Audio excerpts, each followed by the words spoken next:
important. Et donc, à la veille des passations de pouvoir et avec donc le président Biden, le président encore élu, c'était effectivement très intéressant de voir débattre deux connaisseurs, disons, affirmés des États-Unis. Pierre, bien évidemment, que tout le monde connaît, pilier de notre communauté, qui a passé plus de 25 ans à Washington, à la Banque mondiale, au FMI, économiste distingué, donc un observateur avisé là-bas.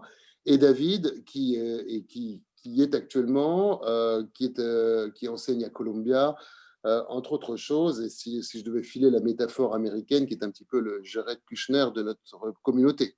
Euh, euh, bon, sans plus attendre, peut-être je passe la parole à Pierre qui a préparé quelques éléments de contexte sur la communauté à l'heure de cette présentation, et puis ensuite j'aurai le plaisir de poser quelques questions et de voir nos protagonistes débattent. Pierre, c'est à toi. Merci Eric, merci pour cette introduction. Je vais simplement rappeler brièvement un certain nombre de choses. Je m'excuse pour ceux qui les connaissent, mais je crois qu'il faut camper un peu la situation, donner certaines données de base avant de parler des idées. Donc voilà, vous connaissez le monsieur. Alors la première chose, c'est évident, c'est que les Juifs votent américains, votent principalement pour le Parti démocrate. Là, en 2020, il semblerait qu'ils ont voté un peu moins pour le Parti démocrate que dans le passé, mais les chiffres ne sont pas très clairs parce qu'il y a eu 2 sondages qui ont été effectués le jour même des élections.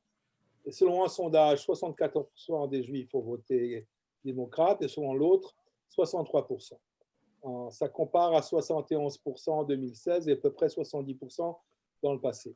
Donc, globalement, on peut dire qu'au moins 2/3 des Juifs américains ont voté démocrate, voté Biden, distingué démocrate de Biden, puisqu'il y a encore les élections au Congrès, et on ne va pas en parler ici pour l'instant. Concernant les Juifs orthodoxes, qui représentent, on verra ça, à peu près 10% de la population juive, 80% d'entre eux, d'après un ami qui est politologue, on n'a pas de chiffres précis, auraient voté républicain, et d'après ce qu'on sait, à peu près 40% en 2016. Le dernier sondage avant l'élection de l'American Jewish Committee donnait 77% démocrates et 22% républicains. Et selon ce sondage, 56% des Juifs orthodoxes voteraient dans l'avenir républicain. Donc voilà, ce qui se passe, c'est que donc il semblerait quand même que c'est vraisemblable qu'il y ait plus de monde qui ait voté républicain et que chez les Juifs orthodoxes, une grande majorité, plus des 2/3, disons, auraient voté pour Trump. Alors le fait que les républicains, le fait que les nombreux Juifs aient voté pour un candidat républicain n'est pas nouveau. C'est le cas depuis 4 ou 5 élections présidentielles. Par contre, ce qui est nouveau, c'est qu'il est fait malgré le soutien qu'ont apporté à ce candidat des groupes d'extrême droite. Vous avez bien vu ces groupes d'extrême droite la semaine dernière au Capitole. Alors, quand on regarde les sondeurs, les facteurs déterminants du vote juif, c'est l'épidémie du Covid, le système de santé, la situation économique, les relations entre les races, la lutte contre le crime et les questions de politique étrangère dans lesquelles Israël fait partie de ces relations de politique étrangère, 5%. Donc, si on prend les chiffres globaux, Israël n'est pas un facteur déterminant du vote juif pour les Juifs orthodoxes. Alors, on va essayer de savoir qui sont ces Juifs américains. C'est une immigration qui a commencé globalement vers 1820, il y en a eu avant, et elle a explosé entre 1880 et 1920, et la plupart d'entre eux font partie de la 4e génération des Juifs américains aux États-Unis. Donc, la question ne se pose pas de la même manière qu'en France, c'est bien évident, et l'identité juive est beaucoup moins perçue à travers du prisme de la halakha, puisque des tas de gens vous diront « je suis juif, mais je suis sans religion juive ». Voilà, donc la population juive, je répète un peu ce que j'avais dit autrefois, mais c'est important de se souvenir que la population juive est concentrée sur la côte Est, tout le monde le sait, New York, mais la Nouvelle-Angleterre aussi, Boston, sur la côte Ouest et en Floride. Et le grand centre, le centre est vide.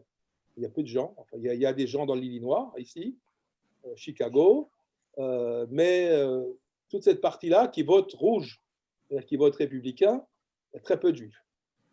Donc ça explique en partie aussi, si vous voulez, le fait que les juifs votent démocrates, démographiquement, ils font partie de régions dans lesquelles le vote démocrate est le plus important.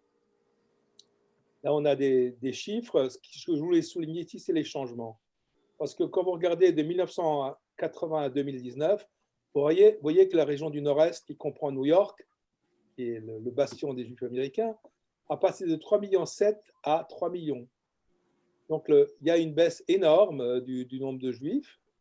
Par contre, vous avez deux régions qui augmentent. C'est la région South Atlantic, qui est la Floride, et la troisième, qui est le Pacifique. Voilà, allez, viens voir. Donc, il y a un changement de la population juive. Bien que New York reste la plus importante, il y a une baisse importante ici, mais au profit du sud de Floride et de la Californie. Voilà, donc ici, vous voyez la distribution aujourd'hui par région.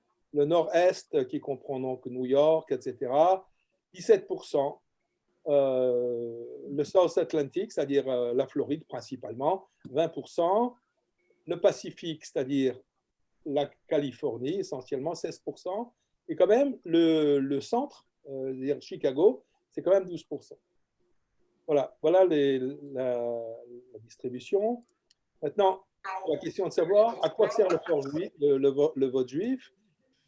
A priori, si vous regardez ces structures de la population juive aux États-Unis, le vote juif n'aurait pas tellement d'impact au niveau national du fait que la taille de la population juive et de sa concentration dans les villes de la côte Est, la côte Ouest et de la Floride, qui sont, sauf la Floride, acquises aux démocrates.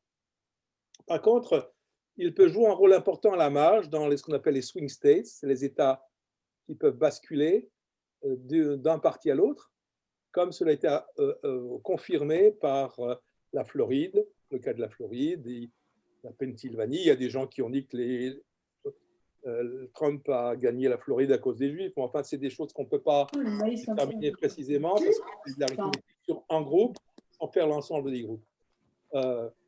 Alors, si on compare ça à d'autres groupes, disons, religieux, identifiés dans la population, l'électorat évangéliste, 30% de la population, est beaucoup plus homogène, alors que l'électorat catholique ne l'est pas. Donc, les juifs sont entre les catholiques et les évangélistes. Les évangélistes étant votant principalement, jusqu'à présent, républicains. Ça peut changer avec ce qui se passe actuellement et on en parlera peut-être. Les catholiques, c'est très diversifié et les juifs, c'est un peu entre les deux. Alors, la question qu'on pose toujours, c'est qu'est-ce que c'est qu'un juif? Évidemment, personne ne sait. Mais si on regarde du point de vue strictement démographique, statistique, vous voyez que la population juive américaine, c'est à peu près 2% de la population américaine. Et parmi ces 2%, vous avez 1,8% qui s'identifient de religion juive. C'est-à-dire que vous faites un sondage, vous demandez aux gens, vous êtes juif? Vous dites oui. Quelle est votre religion? Juif? Oui. Et ça représente seulement 1,8% des 2,2% de la population. Donc, il y a à peu près, en fait, 22% de la population juive qui se dit juive, mais qui n'a pas de religion juive, qui se considère soit athée, sans religion. En plus de ça, il faut rajouter 1% de la population qui est juive d'origine, c'est-à-dire des gens qui sont au départ juifs, mais qui ne le sont plus. Ils ont décidé qu'ils sont protestants, ou ils sont autre chose, ils sont bouddhistes, mais ils ne sont pas juifs. Et puis, il y a les juifs par affinité, je ne vais pas en parler maintenant, c'est des gens qui se considèrent comme juifs, mais qui remplissent aucune des cases techniques, qui n'ont pas de parents juifs, qui n'ont pas de religion juive, etc. C'est quand même 0,5% de la population. Alors, pour comprendre ça, il faut regarder qu'est-ce qui compte pour vous. 41% seulement des juifs américains pensent que le fait d'être juif est très important dans leur vie comparée 80% des Israéliens et 33% des juifs français. 60% des juifs américains pensent que l'État d'Israël prospère est important pour l'avenir du peuple juif, contre 81% des Israéliens, 91%, on s'y attendrait, et seulement 53% des juifs français. 28% des juifs américains, contre 48% des juifs français, ont de la famille en Israël. Donc le lien avec Israël, au niveau physique, je dirais familial, c'est moins important aux États-Unis seulement 38% des juifs américains pensent que le fait d'être juif est très important et 67% des juifs orthodoxes et conservateurs approuveraient l'accord de 2015 avec l'Iran. Merci Pierre. Je crois que c'est un tableau très, très complet qui nous permet un petit peu de situer où sont les choses. Je me tourne vers David peut-être avec une question un petit peu plus spécifique. Je crois qu'un des grands enjeux de la communauté juive américaine pendant longtemps a été d'éviter l'écueil de l'accusation de double allégeance. Et donc une très grande neutralité s'est faite là-dessus. Et disons que c'était une question raciste. Il y a eu un point de bascule, à mon sens, qui a été en 2006 l'article de Mersheimer et Walt, qui quelque part donnait sous les oripeaux pseudo-académiques une sorte de sanction, une sanction académique à effectivement cette accusation au travers d'un article qui prétendait que la politique des États-Unis, la politique extérieure des États-Unis était dictée par les intérêts catégoriels d'Israël promus par la communauté juive. Et depuis, on se rend compte de la dérive qui s'est produite dans les universités. Et donc, la question à toi, David, c'est dans quelle mesure, d'abord, qu'est-ce que cette génération maintenant d'étudiants et d'anciens étudiants qui sont passés au filtre de cette doxa nous réserve, et comment penses-tu qu'il soit possible disons, comment vois-tu les choses de là-bas? Merci. La nouvelle génération, du coup, chez les Juifs ou en général? Non, c'est comment effectivement les Juifs américains se situent-ils ou voient-ils leur environnement changer, et particulièrement comment le monde universitaire américain a radicalement basculé, quand même, semble-t-il, mais peut-être me contrediras-tu. Non, c'est en partie vrai, mais je demandais une précision parce que, par exemple, BDS à Columbia, il y a en fait pas mal de Juifs qui y sont impliqués. Je ne dirais pas que ce soit la majorité, de toute façon, je n'ai pas vraiment de source là-dessus, et puis j'imagine que ça change d'une année sur l'autre, mais il y en a pas mal parmi les étudiants. Et puis, parmi les professeurs, pas très nombreux d'ailleurs, qui ont signé à Columbia, où j'étudie, l'appel au boycott d'Israël, il y a aussi pas mal de Juifs. Maintenant, est-ce que c'est représentatif? Bon, d'abord, il faut faire attention au phénomène de psychose. L'appel BDS a été signé par un certain nombre de professeurs, certains très connus à Columbia, surtout dans les départements d'humanité. Et moi, je suis dans un département de littérature française et comparée, donc ça me concerne assez directement. Maintenant, dans les semaines qui ont suivi, il y a eu un appel anti-BDS qui a présenté, je crois, littéralement 10 fois plus de professeurs de Columbia. Et de départements qui, à mon avis, c'est triste à dire d'ailleurs, comptent plus pour l'avenir de l'université en termes notamment de financement, c'est-à-dire les départements d'économie, de mathématiques, la law school, la business school, etc. Donc ça, c'est la situation à Columbia, qui est l'une des universités où BDS est le plus fort dans les grandes universités américaines. Je dis ça pour, voilà, juste il faut être un peu rassurant aussi. Enfin, il faut connaître la situation, mais il ne faut pas non plus. Voilà. Et après, non, alors c'est vrai que, disons que le discours anti-israélien est devenu certainement plus mainstream ces dernières années. Un certain antisionisme, y compris chez les Juifs, mais qui d'ailleurs paradoxalement vient parfois d'Israël ou d'auteurs israéliens qui, ces dernières années, sont devenus partie intégrante de la culture intellectuelle juive américaine. Je pense à quelqu'un comme Ella Shohat, par exemple, qui est cette auteure juive irakienne qui a écrit un livre publié en français aux éditions de La Fabrique, qui sont une maison d'édition très, très, très radicale. Le sionisme du point de vue de ses victimes juives. Alors, ce livre a eu un grand succès ces dernières années dans un certain milieu juif américain, en fait. Et ça se... Bon, après, numérique... Là, on parle de phénomène de marge, hein, quand même. C'est-à-dire, numériquement, je pense que ça ne représente pas grand monde.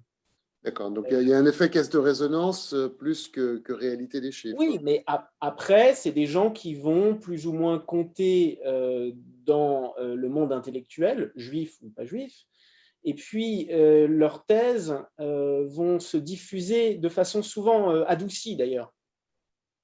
Par exemple, l'obsession de la race aux États-Unis, elle s'exprime de manière extrêmement radicale sur les campus.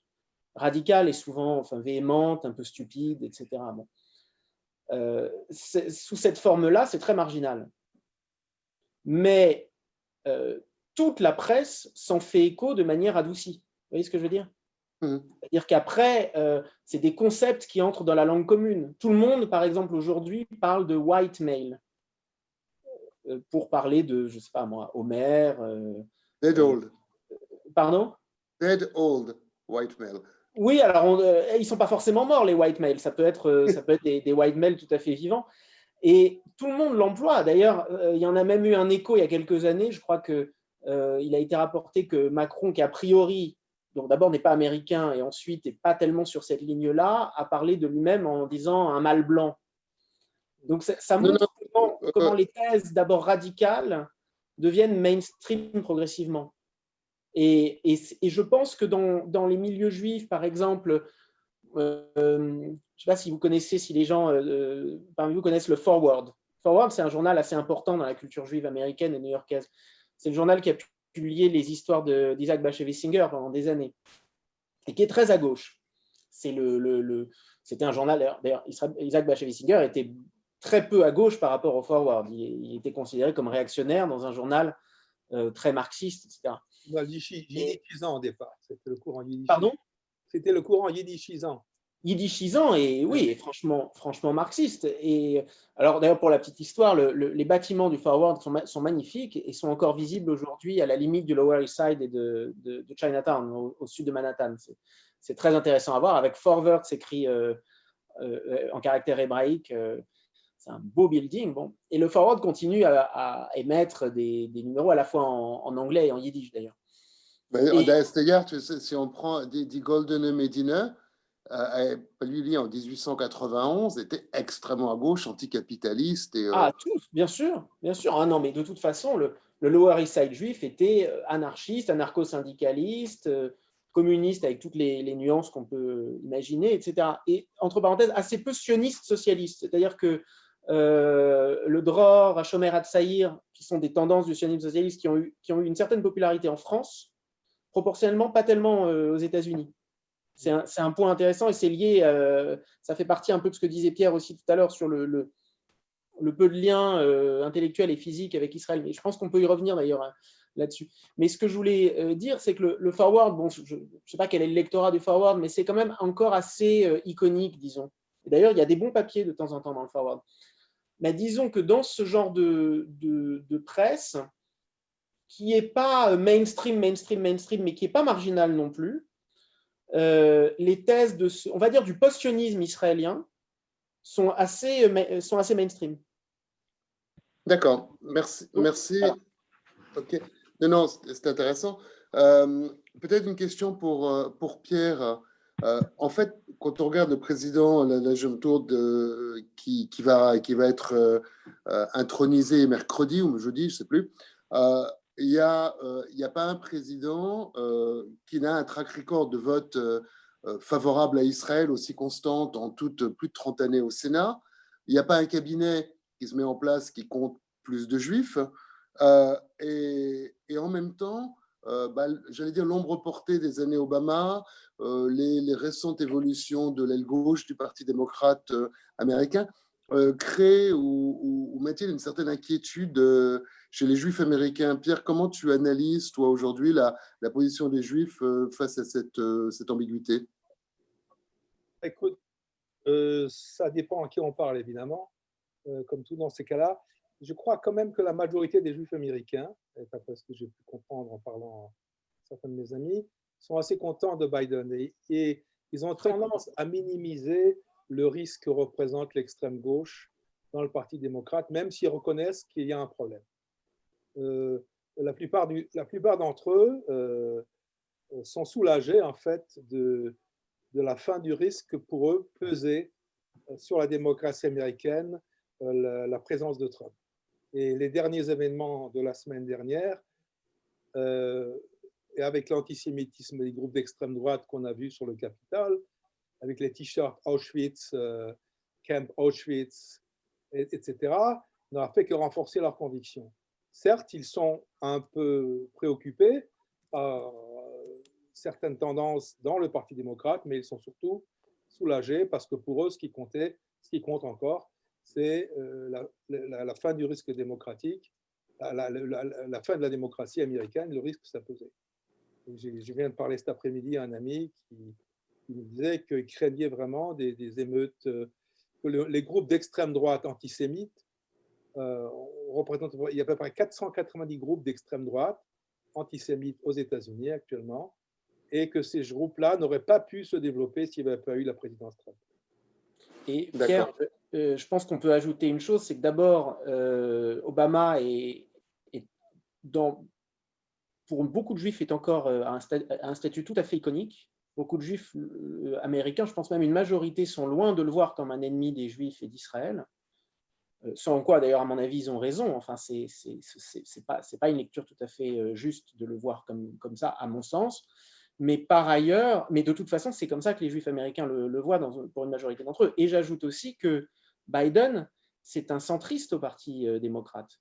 Kamala Harris a fait un discours à l'AIPAC il y a quelques années, que vous pouvez trouver sur YouTube, où elle dit, et je pense qu'elle l'a dit 15 fois, hein, mais dans ce discours, elle dit que pour elle, le soutien à Israël n'est pas une question partisane.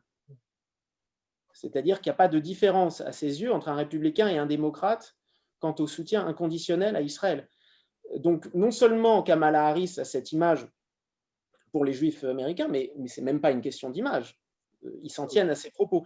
Et il faut faire attention à une chose, je me suis rendu compte, c'est bête, mais je me suis rendu compte qu'en France, et je préfère pas imaginer à quoi c'est dû, mais certains, et notamment dans la communauté juive, confondent Kamala Harris avec des personnes du Parti démocrate qui n'aiment pas Israël, effectivement, comme Ilhan Omar ou comme Ocasio-Cortez.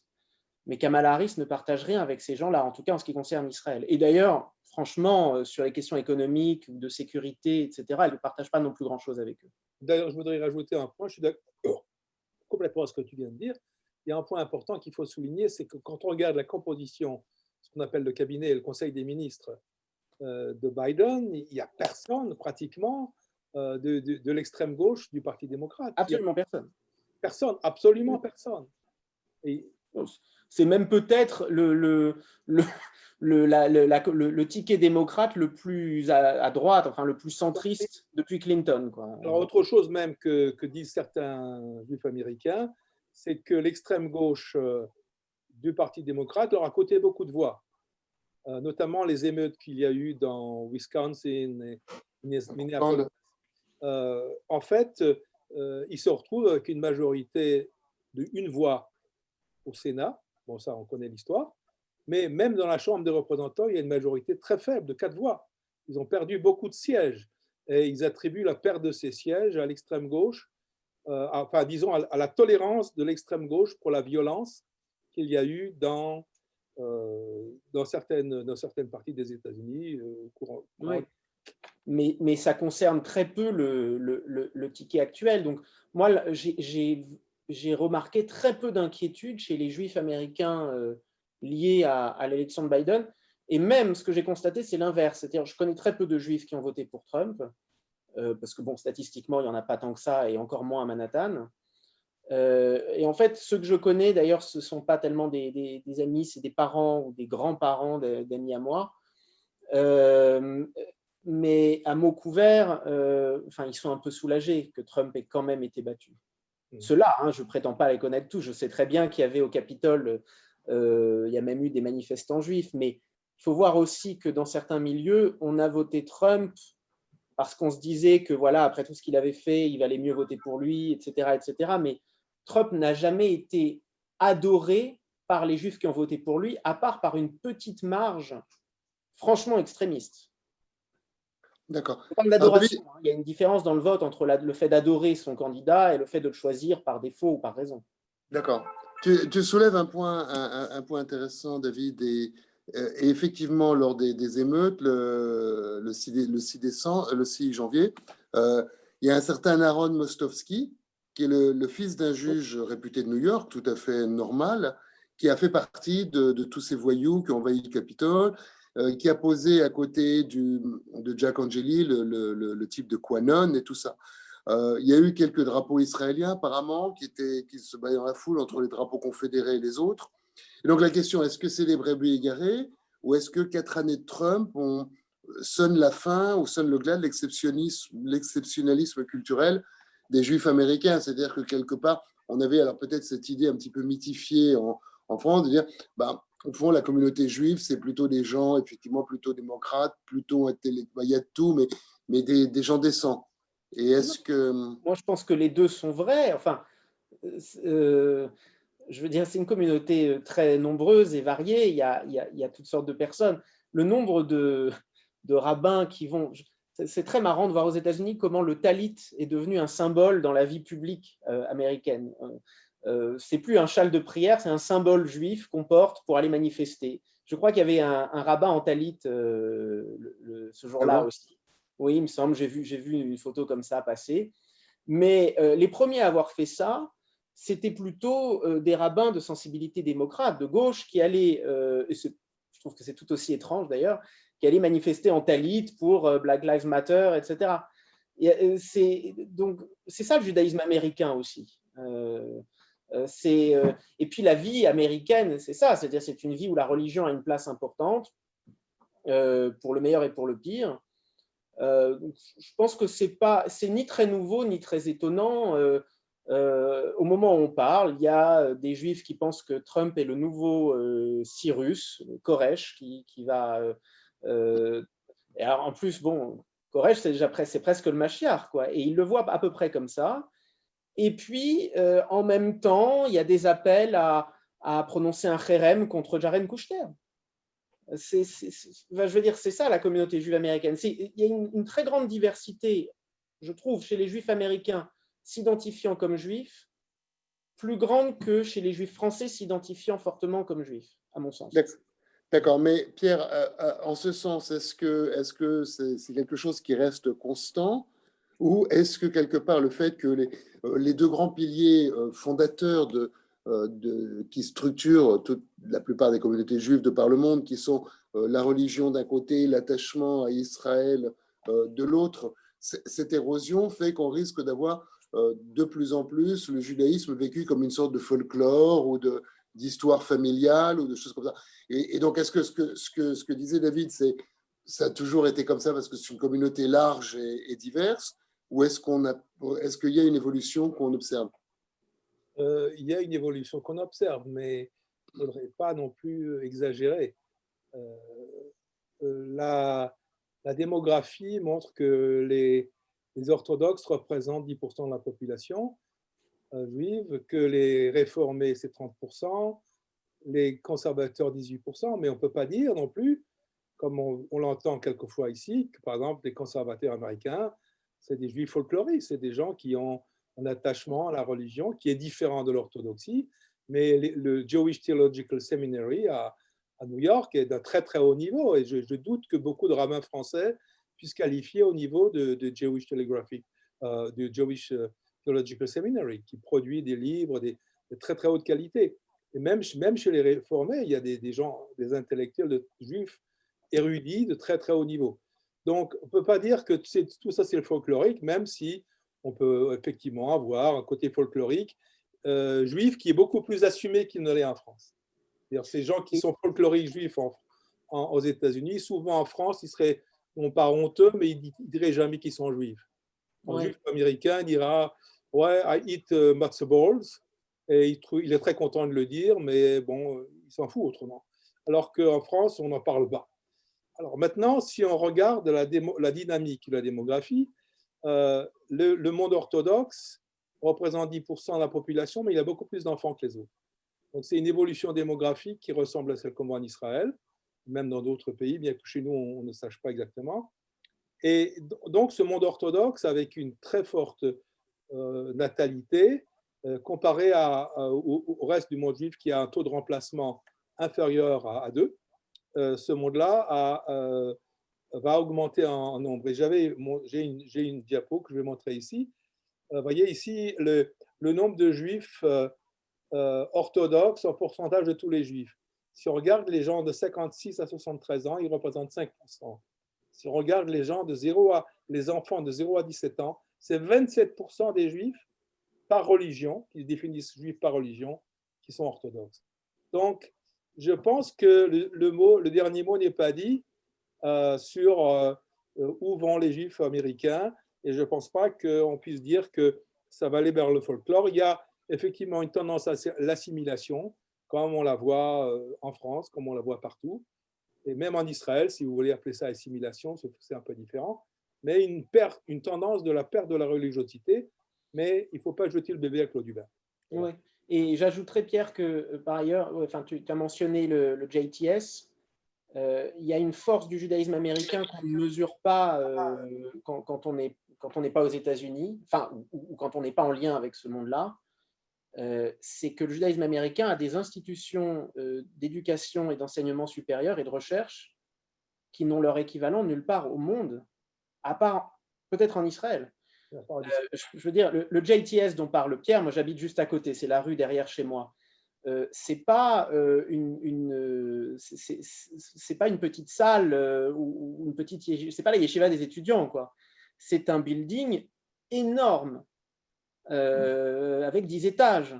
Et c'est seulement une institution connue d'ailleurs, Pierre, je pense que tu pensais à ça aussi, pour sa bibliothèque.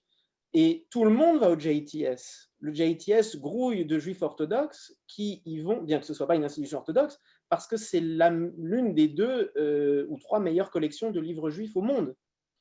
Yeshiva University, qui se trouve plus loin, à Washington Heights, c'est un ensemble absolument monstrueux d'institutions avec une yeshiva proprement dite, qui forme en gros le rabbinat orthodoxe américain, mais également une fac de droit et une fac de médecine.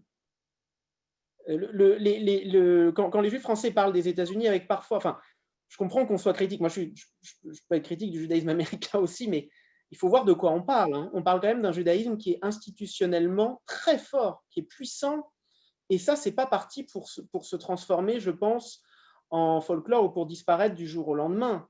Et last but not least, les collèges et lycées, c'est-à-dire enfin l'éducation primaire et secondaire, enfin, école primaire et éducation secondaire.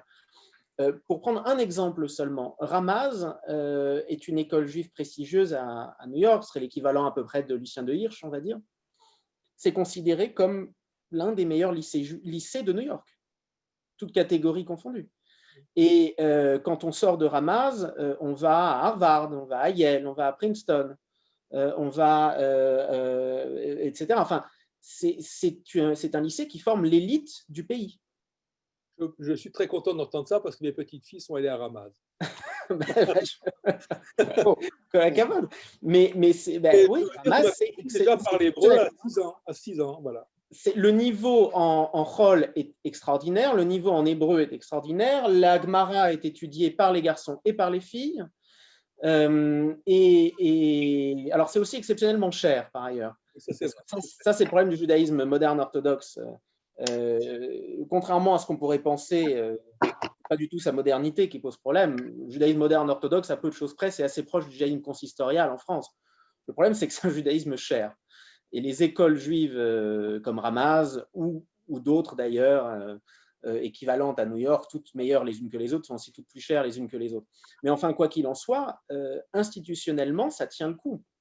Et ça, c'est pas parti pour disparaître.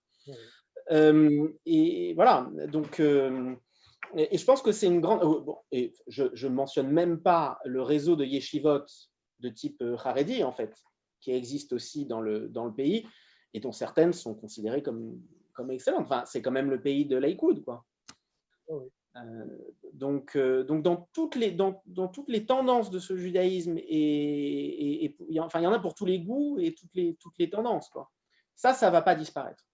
Et alors, dernière petite chose là-dessus, enfin, c'est indirectement lié à ta question, Eric, et il y a une chose que tu as dit tout à l'heure, Pierre. Le judaïsme orthodoxe américain, il est protéiforme. Il y a les Haredim de type yeshivish, qui d'ailleurs récemment, sur le plan politique, ont fait leur coming out trumpiste assez fortement. Il y a les chassidim qui sont un monde à part, qu'on ne connaît pas en France, en fait. Il n'y a pas à ce point un monde chassidique en France. Et je ne sais pas ce que ça va donner dans les années qui viennent. Ça peut donner quelque chose d'intéressant. D'après les chiffres qu'on a, le monde haredi augmente par rapport au monde moderne orthodoxe. Le monde moderne orthodoxe actuellement est en crise. Et oui. Essayer de concilier la modernité avec l'étude traditionnelle et face à l'évolution de la société, c'est-à-dire la libéralisation des mœurs, LBGT. Après, il y a aussi une crise dans le monde chassidique, en fait. Il y a une crise dans tout le monde, avec à voir les films genre orthodoxe, qui traduit en fait cet état d'esprit dans la société américaine. Donc, quand on regarde les gens, la moitié des juifs, à peu près 45% des juifs orthodoxes qui sont nés orthodoxes restent orthodoxes. Une grande partie s'en va aussi. Ils s'en va, soit ils deviennent moins religieux, réformés, conservateurs, mais comme ils ont une très forte natalité, ça permet quand même au groupe d'augmenter. Mais il ne faut pas oublier que la moitié des juifs orthodoxes quittent le monde orthodoxe. Oui, c'est intéressant de comparer. Alors, quand tu dis orthodoxe, ça inclut les modernes orthodoxes. Donc, j'imagine que c'est moins vrai chez les chassidim ou les yeshivish. C'est vrai.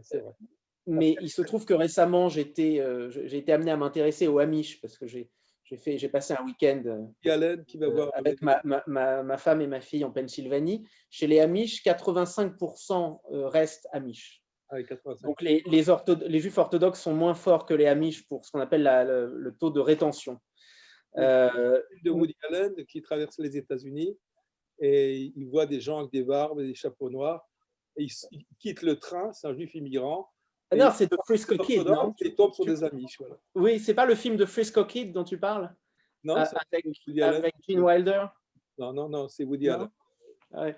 Mais alors par ailleurs, dans le monde moderne orthodoxe, il y a des changements intéressants aussi qui se font depuis ces dernières années et qui ne sont pas forcément audibles en France parce que déjà, les Français, quand on leur dit moderne orthodoxe, pensent à quelque chose d'assez proche du judaïsme réformé, ce qui est faux, historiquement et institutionnellement. Yeshiva University, dont je parlais tout à l'heure, les rabbins de Yeshiva University sont vraiment ce que vous appelleriez en France orthodoxes, et c'est un détail qui n'en est pas un, les femmes de ces rabbins souvent se couvrent la tête de façon assez stricte. Vous allez voir pourquoi je dis ça. La première raison pour laquelle je dis ça, c'est que Yeshiva University, c'est quand même moderne orthodoxe. Donc, il faut comprendre que quand on parle de moderne orthodoxe, c'est loin d'être systématiquement des gens qui tendent vers la réforme ou qui sont plus modernes qu'orthodoxes. Ça peut être des gens qui sont en fait plus orthodoxes et qui ne sont pas charédis. Ils ne sont pas charédis, absolument. La grande différence, c'est qu'ils sont impliqués dans la société. Il y a quelques différences. Il y a l'intérêt pour les disciplines profanes, effectivement, essayer de jongler avec les deux mondes. Oui, il y a aussi le niveau d'études, les cours de Gemara que j'ai suivis dans les cours dans les communautés modernes orthodoxes sont très très élevés. La plupart de ces gens ont passé 1 an ou 2 ans du yeshiva après leur lycée, avant de commencer l'université. Oui, et quand ils vont en Israël, en fait, ce sont souvent des yeshivot d'Atiléoumi. Le temple de la moderne orthodoxie américaine est en fait, en dehors de Yeshiva University, c'est en fait la yeshiva de Haret Zion, dans le Gush Etzion. Donc c'est tout à fait d'Atiléoumi. Pendant très longtemps, le Rosh Yeshiva de Haret Zion, c'était Aaron Lichtenstein, qui était le gendre du Rav Soloveitchik. Et c'est très intéressant parce que Aaron Lichtenstein est tout à fait la synthèse de tout ça. Gendre du Rav Soloveitchik, docteur en littérature anglaise, tout à fait orthodoxe. Et je suis à peu près certain, c'est du gossip, mais que Madame Lichtenstein portait un shaitel. Donc, faut bien voir que quand on parle de la moderne orthodoxie américaine, et souvent donc américano-israélienne, parce qu'il y a beaucoup de liens entre les deux, c'est à l'origine des gens quand même assez religieux. Il ne faut pas minimiser cet aspect. Depuis quelques années, il y a l'émergence d'un courant moderne orthodoxe qui tend vers la gauche, en fait, religieusement et politiquement, et qui s'appelle parfois lui-même Open Orthodox. Et il arrive qu'en France, quand on parle de la moderne orthodoxie américaine, en fait, on confond la moderne orthodoxie en général avec les Open Orthodox. Or, les Open Orthodox, en fait, se sont pourvus d'institutions qui leur sont propres et qui ont le vent en poupe en ce moment. L'équivalent des Yeshiva University pour ce courant, c'est Roveve Torah. Par exemple, c'est une nouvelle yeshiva qui est plus si nouvelle d'ailleurs. Et il y a aussi l'équivalent pour les femmes, Yeshivat Maharat. Et ça, c'est important pour comprendre que, en fait, on ne sait pas comment voteront les orthodoxes dans 10 ou 15 ans. Moi, la plupart des orthodoxes que je croise à Manhattan sont de cette tendance-là, en fait, de cette seconde tendance. Plus à gauche politiquement et religieusement. D'accord. Peut-être pour faire un pas de côté, tout le monde connaît l'AIPAC et J Street comme organe de lobby, mais de lobby essentiellement axé vers Israël et le soutien à Israël. Est-ce qu'il existe d'autres institutions représentatives de l'ensemble de la communauté américaine, ou est-ce que cette diversité que vous décrivez tous deux si bien se manifeste dans le fait que chacun, je vais dire, prêche pour sa paroisse, en dehors disons, du soutien à Israël qui les rapproche? Je crois qu'il y a plein d'institutions juives américaines qui ne sont pas forcément axées sur Israël. Oui, j'entends bien, mais je veux dire par là, est-ce que certaines comme l'AIPAC ou d'autres réussissent à fédérer autour d'elles, ou est-ce que c'est comme tu dis, une foule d'institutions, chacune avec son objet social? Le principal problème des Juifs américains, c'est être juif aux États-Unis. Et Oui. le rôle de l'AIPAC, c'est de fédérer les Juifs américains pour soutenir Israël, pour intervenir auprès du gouvernement américain, pour servir de lobby, de courroie de transmission du monde juif vis-à-vis d'Israël. Et jusqu'il y a quelques années, c'était l'AIPAC était la seule institution. Avec la montée d'une opposition à la politique d'Israël, certes du gouvernement, pas de l'existence de l'État d'Israël, apparu J Street, qui est soutenu en Israël par des gens comme Tzipi Livni. Ce n'est pas non plus des affreux gauchistes, des extrémistes de gauche. C'est des gens qui pensent qu'il faut avoir deux États, etc., etc. Donc, c'est des gens plutôt, ceux que je connais en tout cas, sont plutôt, diront centre-droit, mais c'est pas des... En fait, il y a deux tendances dans J Street. Il y a ce que tu dis est vrai de la tendance majoritaire, je pense, tout à fait vrai. J'ai l'impression que les jeunes de J Street, mais c'est juste une impression, sont plus à gauche que ça. Oui, c'est possible. C'est possible. Mais je veux dire, la réponse à la question, c'est qu'il y a beaucoup d'institutions juives qui sont locales et qui ramènent beaucoup de monde et qui s'occupent de toutes sortes de choses, de tzedaka, d'écoles juives, etc. Et c'est ça. Je sais que Léonard m'a raconté qu'il a organisé un forum en Californie avec 1000 personnes d'institutions juives qui n'ont rien à voir avec Israël. D'accord. Un de nos auditeurs m'a mentionné d'ailleurs à juste titre qu'il y a la Jewish Federation of America, le UGA, le United Jewish Appeal, Oui, bien sûr, un certain nombre de choses comme ça. Effectivement, mais mon point c'était ça, c'est qu'il y a quelque chose qui transcende les particularismes et qui permettent à ces gens de se retrouver, de se communiquer, ou est-ce qu'elle est trop large et trop diverse pour que ça fasse du sens? Mais même plus qu'en France, parce que ça a été théorisé, Soloveitchik, qui est vraiment le fondateur de la moderne orthodoxie américaine, Soloveitchik avait stipulé que tout ce qui concerne le peuple juif doit concerner toutes les tendances du peuple juif.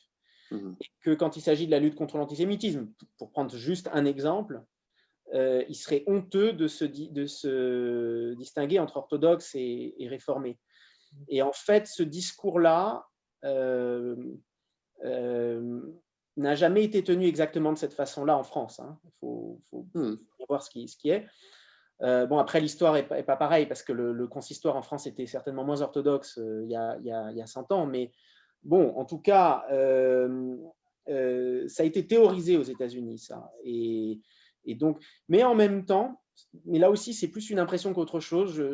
J'ai le sentiment que ce sont des gens qui parlent ensemble et qui combattent ensemble, mais qui après, dans la vie quotidienne, se fréquentent moins que ça ne serait le cas en France. Il me semble que la famille juive française typique est potentiellement plus diverse que la famille juive américaine typique. C'est-à-dire qu'on est affilié, on est naturellement affilié, entre guillemets. Absolument. Et moi, mes amis juifs orthodoxes américains, ils connaissent souvent très peu de réformés et zéro juifs, ce qu'on appellerait en France traditionnalistes, juifs qui sont pas vraiment, qui se définissent pas par un courant ou vraiment par la halakha, ils en connaissent pas. Mais l'inverse est vrai aussi. Le juif new-yorkais typique, le juif bagel on locks, auquel Pierre faisait allusion tout à l'heure, en général, il sait pas ce que c'est qu'un orthodoxe, moderne orthodoxe, il n'en connaît pas. Et ce niveau de séparation, je le vois moins en France quand même. C'est-à-dire que la population est beaucoup plus grande. C'est vrai aussi. Et donc, par la nature des choses, les gens vivent dans des quartiers, ils ne se fréquentent pas. C'est vrai. Mais en France, le problème, en France, on ne sait pas. Parce qu'aux États-Unis, on dit qu'on est juif même si on est bagels and lox.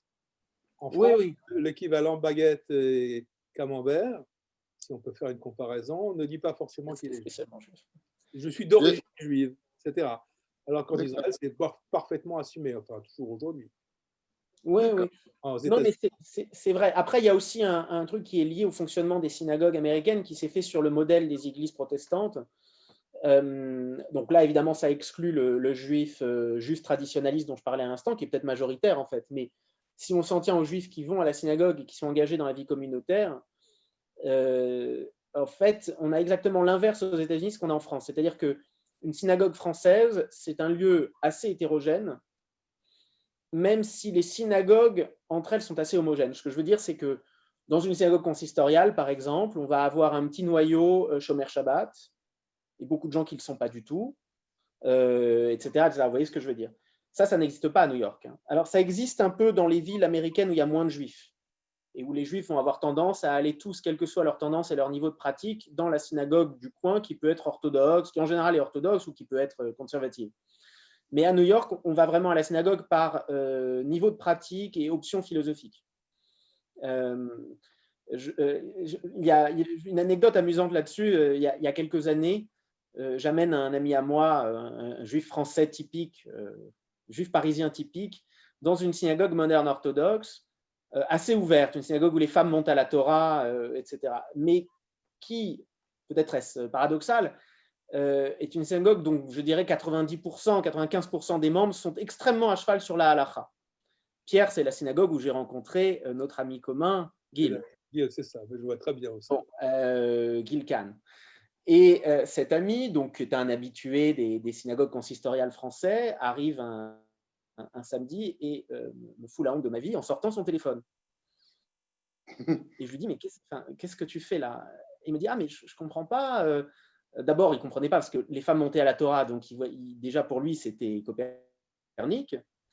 Et ensuite, surtout, même quand je lui ai eu expliqué que non, c'était quand même une synagogue orthodoxe, il me dit, oui, mais moi, je vais, je ne sais pas, mettons qu'il aille à Saint-Lazare ou enfin, dans une synagogue classique parisienne, et tout le monde sort son portable. Enfin, voilà. Et je lui dis, ben non, c'est peut-être comme ça en France, mais ici, ce n'est pas comme ça. En fait, les gens qui sortent leur portable à la synagogue, ils vont dans une synagogue réformée. Et encore, ce n'est pas très bien vu dans les synagogues réformées, en fait. Mais il peut, voilà. Mais, et cette grande homogénéité au sein de chaque synagogue, c'est quelque chose qu'on ne voit pas en France. Et les deux, je dirais que chaque modèle a ses avantages et ses inconvénients. Ça a du bon d'être dans une communauté hétérogène, comme on peut avoir à Paris. Et moi, parfois, ça me manque à New York. Et en même temps, ça a du bon d'aller dans une synagogue parce qu'on l'a vraiment choisi, qu'on adhère vraiment à sa philosophie. Je rajouterais un point, c'est en France, on est comme ça, faute de mieux, parce qu'on n'a pas le choix. C'est-à-dire, il y a très peu de variété, en fait, du fait de la présence d'un consistoire. Alors, il y a le Montre Haredi, bon, ceux qui viennent bien dans le Montre Haredi, mais en dehors de ça, il y a très, très peu. Il y a très peu de synagogues libérales, du fait qu'en fait, ils ne sont pas... Et elles fusionnent en plus entre elles. Et elles fusionnent, c'est vrai. Ils sont financés, ils sont très mal financés, alors que le consistoire est financé en partie par l'État. Donc, il y a beaucoup de choses. Ils ont le monopole de la cash-route, les autres n'ont pas l'argent de la cash-route. Alors qu'aux États-Unis, le système est complètement décentralisé et les mouvements, et même dans le mouvement conservateur, il y a toute une variété. Il y en a qui sont presque orthodoxes, d'autres qui sont presque réformés. Il y a une grande variété, donc on peut choisir un peu à la carte.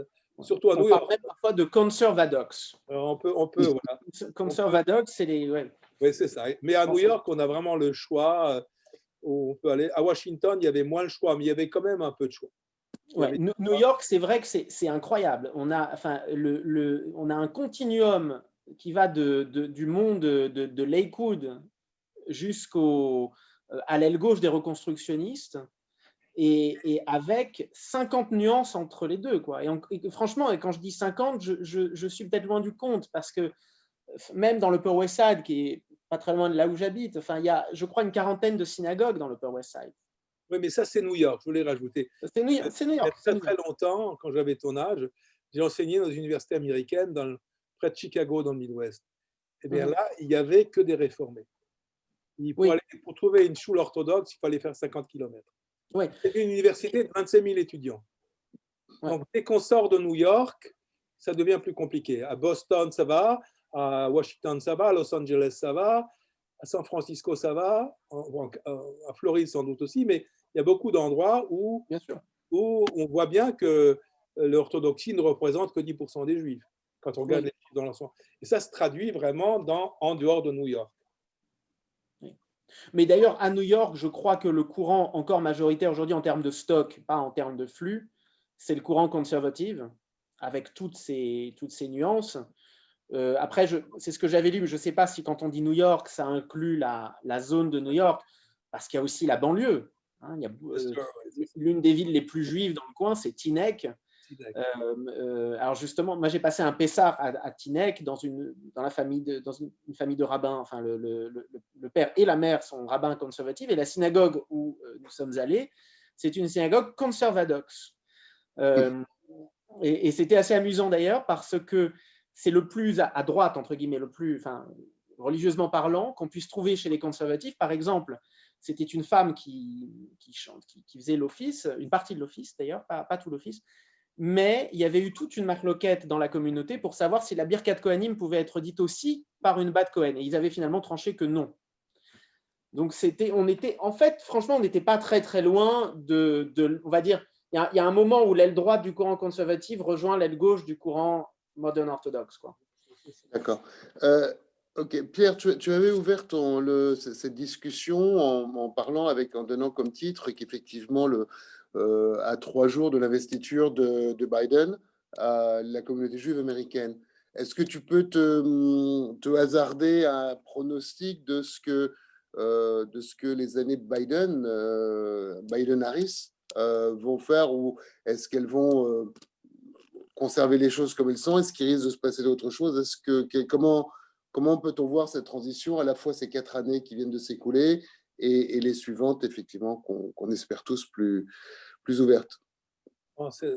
C'est très facile de dire que ça va être difficile. Mais en fait, malheureusement, je crois que c'est ça la question. C'est que, comme me disait un de mes amis juifs orthodoxes, modernes orthodoxes, mais démocrates, on a quand même 35 millions de personnes, au moins, qui seront toujours pour Trump, quoi qu'il fasse. Donc, je ne vais pas dire... Donc, Biden aura une situation compliquée à gérer.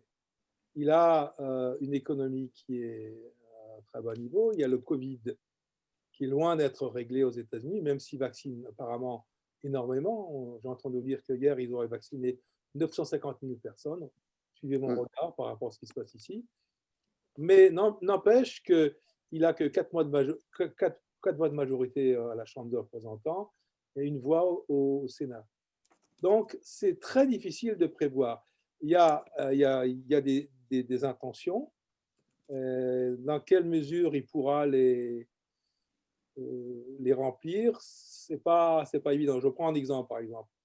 Même, on dit par exemple que Biden va vouloir reprendre les négociations stratégiques avec l'Iran.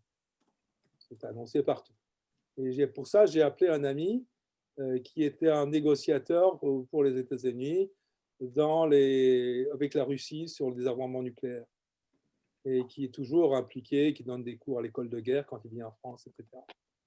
Et il était dans l'équipe d'Obama, et il avait soutenu à l'époque l'accord avec l'Iran. Je lui ai demandé qu'est-ce qui va se passer. Il me dit ça va être très difficile. Même des gens qui pensent qu'il faut aller dans cette direction-là pensent que ça va être très difficile. Donc je m'hasarderais bien, et c'est pas par prudence, hein, c'est vraiment pas par prudence, de faire des prévisions. Je pense que les États-Unis restent un pays fracturé, avec, même au sein du Parti démocrate, il y a des fractures, et au Parti républicain aussi. Quand on lit la presse, quand vous lisez le New York Times tous les jours, vous voyez bien qu'on s'attend à ce qu'il y aura une scission dans le Parti démocrate, dans le Parti des républicains. Et pour la première fois, j'ai entendu quelqu'un me dire qu'il faudrait peut-être qu'on ait un troisième parti, que les extrémistes du Parti républicain se mettent d'un côté, les extrémistes du Parti démocrate de l'autre, et qu'on fasse un grand parti centriste. Et bon, je n'y crois pas vraiment, mais c'est un scénario tout à fait possible.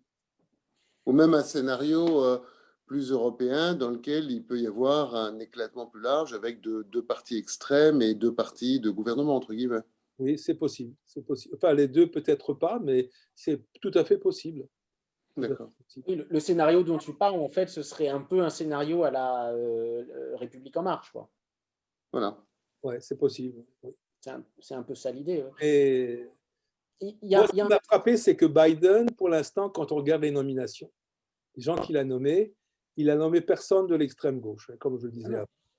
Et en plus, mais en même temps, quand on entend les proclamations, c'est un véritable discours multiethnique.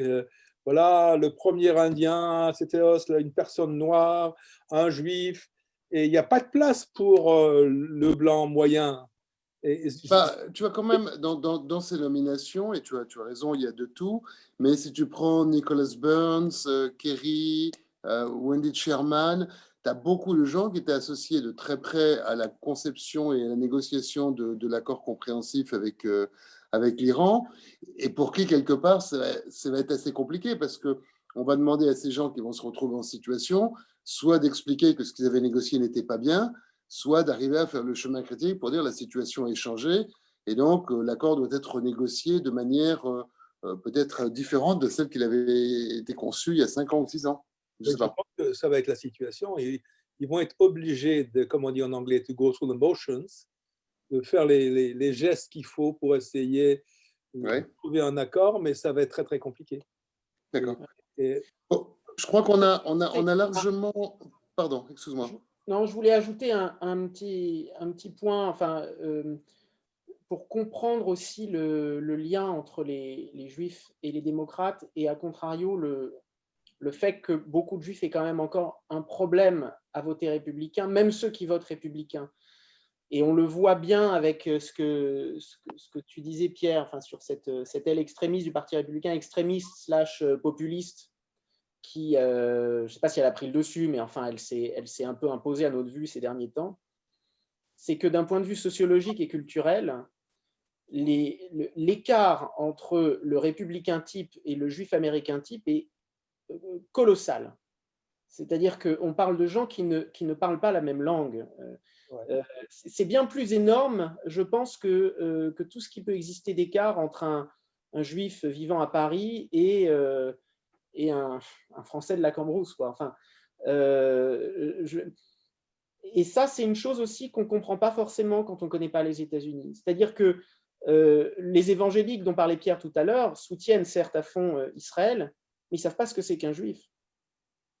Et il n'y a pas très longtemps de ça, j'ai eu une expérience quand même assez cocasse dans une famille évangélique, enfin, en vacances, là encore, en Airbnb.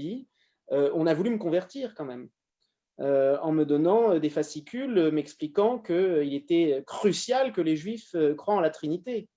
Et ces mêmes personnes reçoivent apparemment un fascicule, un journal qui s'appelle Israel My Glory, donc Israël ma gloire, qui est consacré intégralement à deux choses, l'importance que les Juifs retournent tous en Israël et l'importance qu'ils reconnaissent que Jésus, c'est le Messie et le Fils de Dieu.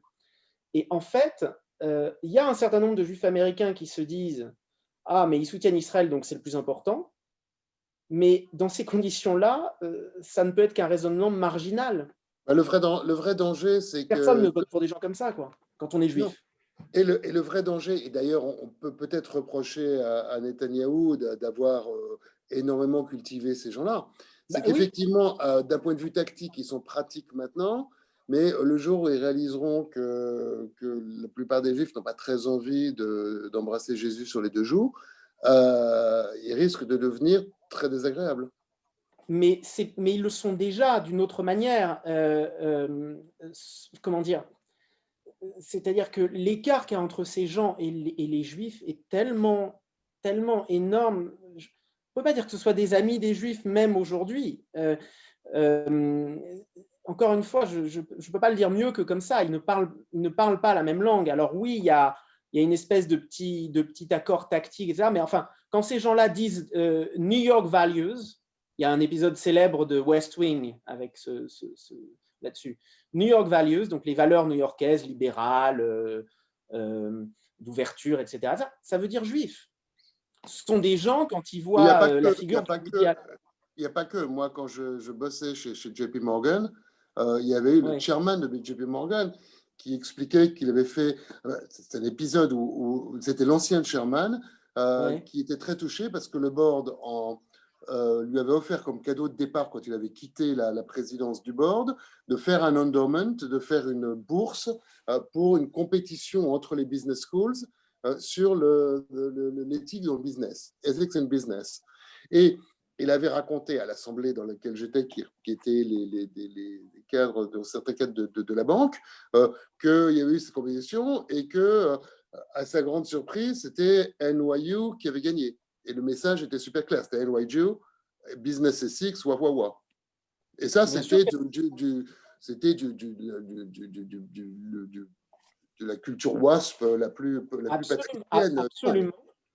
Absolument. Et d'ailleurs, ça explique que même avant le takeover des évangéliques, qui est en fait assez récent dans l'histoire du Parti républicain, entre parenthèses, à ce jour, en dehors de George W. Bush, le seul président vraiment évangélique, c'est pas Trump, hein, qui est certainement pas sincère dans son... Bon, mais voilà. Mais c'est Jimmy Carter, qui est aussi l'un des présidents les plus à gauche du pays. Donc les évangéliques n'ont pas toujours été à droite. Ils le sont devenus progressivement dans les années 80-90. Mais effectivement, comme tu le dis, il y a toute une culture WASP américaine, enfin WASP donc américaine, qui est anti-juive, antisémite. Enfin, qui n'est pas évangélique, c'est-à-dire... qui n'est pas évangélique, absolument. Qui est souvent épiscopalienne et qui est plutôt à droite aussi. Donc ça explique aussi que même avant que les évangéliques ne deviennent si importants au Parti républicain, les Juifs ne pouvaient pas tellement voter républicain. Ils le faisaient en fait, dans les ils votaient pour l'aile centriste. Il ne faut pas oublier que jusqu'aux années 60, les country clubs chics étaient par les WASP et les Juifs n'étaient pas admis. Bien sûr. Et alors d'ailleurs, c'est pas, je pense, dans certains d'entre eux, on ne le dit pas, mais en pratique, je pense que... Comme disait Groucho-Marx, est-ce que je voudrais appartenir à un club qui voudrait bien de moi comme membre? C'est ça.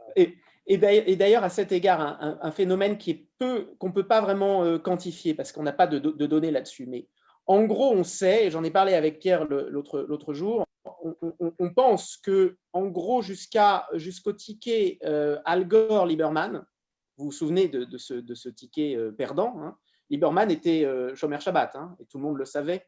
Bon. Il aurait été donc non seulement le premier vice-président juif du pays, mais le premier et le seul vice-président Shomer Shabbat moderne orthodoxe. Moderne orthodoxe, absolument. Démocrate. À ce moment-là, on considère, mais on n'a pas de données chiffrées là-dessus, qu'une vaste majorité des juifs orthodoxes votent encore démocrate. Et c'était il n'y a pas si longtemps. Vous vous souvenez quand même de Lieberman-Gore, c'était il n'y a pas très longtemps. C'était il y a une vingtaine d'années. Et en fait, quand je suis arrivé, moi, aux États-Unis, la première fois que j'ai mis les pieds aux États-Unis et que j'ai parlé de ces choses-là avec les gens, c'était en 2012. La plupart des gens que je connaissais qui votent, la plupart des juifs que je rencontrais votaient démocrates, mais ceux qui votaient républicains étaient tous de frais électeurs du Parti républicain. C'était des gens qui s'étaient convertis au Parti républicain très récemment, et c'était des orthodoxes. Mais en revanche, quand vous regardez dans l'histoire plus longue, les exceptions, c'est-à-dire les juifs qui votaient déjà républicains dans les années 50, 60, ce n'étaient pas des religieux. C'était l'élite ultra assimilée du Temple Emmanuel de New York. C'était des juifs allemands, voire des gens qui n'avaient du tout aucun lien avec la culture juive. Et puis des gens riches, c'est-à-dire ils votaient pour... Et des gens très riches, alors que les juifs orthodoxes à l'époque l'étaient moins qu'aujourd'hui. Et d'ailleurs, un exemple paroxystique, c'est Barry Goldwater. Barry Goldwater ne se considérait pas comme juif, puisqu'il n'était pas de mère juive, et il était épiscopalien. mais il a été candidat très à droite du Parti républicain. En quelle année, Pierre? Je ne me souviens plus. 64. 64. Bon, Barry Goldwater, il était tout à fait accepté dans cette société WASP, mais lui-même ne se considérait pas vraiment comme juif. Et les juifs qui votaient pour lui, c'était des juifs un peu comme ça. Alors peut-être que certains étaient juifs halachiquement, ce qui n'était pas son cas.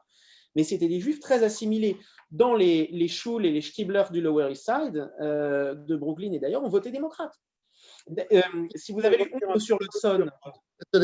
Pardonnez-moi, je crois que c'est complètement passionnant. On a assez largement dépassé les 45 minutes que nous avait assigné Marc. Donc, est-ce qu'on peut ouvrir peut-être le débat aux questions et si vous voulez, vous pourrez répondre ces propos dans le cadre des questions. Mais si vous le voulez bien, d'abord, merci à tous deux pour tout ça. Et peut-être que les questions peuvent être posées. Marc, je ne sais pas comment tu veux les… Alors, soit vous levez la main, soit vous mettez votre caméra on et vous levez la main comme ça et on vous donnera la parole. Je souhaiterais que chaque personne qui participe à ce débat, qui assiste, veut bien mettre sa caméra on, qu'on puisse se voir, se reconnaître, c'est sympathique, et bien entendu, entamer le débat. Y a-t-il des personnes qui souhaitent poser une question? Roger, mets ton micro on pour commencer. Non, tu as ton micro et voilà, c'est bien. Une question très globale. Est-ce qu'avec la venue de Biden, on peut s'attendre à des modifications importantes de quelque façon que ce soit vis-à-vis d'Israël par rapport à la politique de Trump? Je vais répondre ou… C'est-à-dire que oui, je sais pas, enfin, je donne mon avis et tu donneras le tien, comme tu veux. Enfin, moi, je pense qu'il y aura des modifications, mais ce ne sera pas des modifications gigantesques, à mon avis, dans un premier temps. Parce que, non, c'est ça. Tu es d'accord. Je ne pense pas que Biden va remettre en question ce qui s'est passé avec Jérusalem. Il va pas remettre, d'ailleurs, il l'a dit, il ne va pas remettre en question les accords avec les trois pays arabes. Il est très content, en fait. Non. Il va essayer de pousser un peu plus au niveau des Palestiniens, au niveau de d'essayer un peu plus de collaboration. Mais je pense qu'il aura beaucoup d'autres choses à régler avant. Et vu la complexité du dossier, ce ne sera pas sa priorité actuellement. En tout cas, moi, je ne vois pas ça dans les 2 prochaines années parce qu'il y a tellement de problèmes aux États-Unis même qu'on ne peut pas se permettre de diversifier trop les initiatives. Et par ailleurs, le secrétaire d'État nommé par Biden, c'est Anthony Blinken, qui est juif, qui est le beau-fils de Samuel Pisar. Vous voyez, enfin, vous connaissez tous Samuel Pisar. Mais d'un écrivain yiddish, en plus. Ouais. Et Anthony Blinken, en plus, c'est un juif très, très lié, enfin, au milieu juif de Washington que Pierre connaît, milieu juif plutôt religieux, plutôt observant de Georgetown, etc. Donc, je ne sais pas lui-même comment il se situe là-dedans, mais je pense que c'est vraiment pas un mauvais signal, ni pour les Juifs, ni pour Israël. D'ailleurs, le numéro 2 de FBI qui vient d'être nommé, il s'appelle David Cohen. De la CIA. La CIA, pardon. La CIA. Donc, merci. Janet Yellen est la Banque centrale, donc ça, c'est pas voir avec Israël directement. Merci. Y a-t-il d'autres questions? Bon, je ne vois pas tout le monde. Oui, Alexandre. Ensuite, Claude Trink. Vas-y, Alexandre. Mets ton micro on. Bonsoir. Vous me manquez. De Neuilly, je ne peux plus venir pour le couvre-feu et tout ça. Merci à tous. Alors, je tenais juste au début à dire que moi, j'ai vécu 15 ans aux États-Unis, New York et Los Angeles. Je suis américain. Et David, je suis contente de te dire que moi, j'ai voté Trump.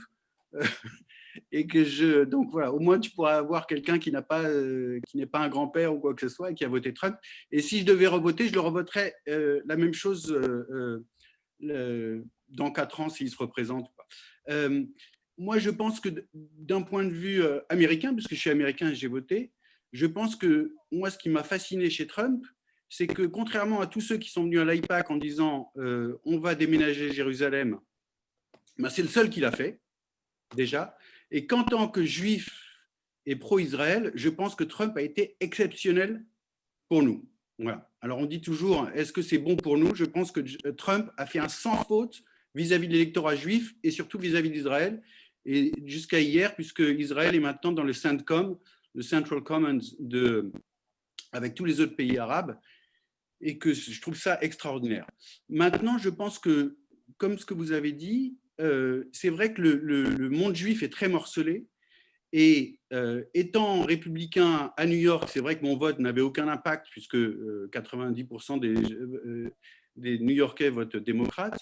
Mais je pense que quand vous allez à Los Angeles et que vous allez regarder plus chez les Iraniens ou les Syriens, etc., ils votent plus un peu républicains. Ma question est la suivante. Est-ce que vous pensez que effectivement Biden pourra non seulement contrecarrer les plans de Trump et les annuler, et surtout, qu'est-ce qu'il va faire pour rassurer l'électorat juif, orthodoxe ou pas orthodoxe d'ailleurs, sur la montée de l'antisémitisme, non seulement à droite, mais surtout à gauche.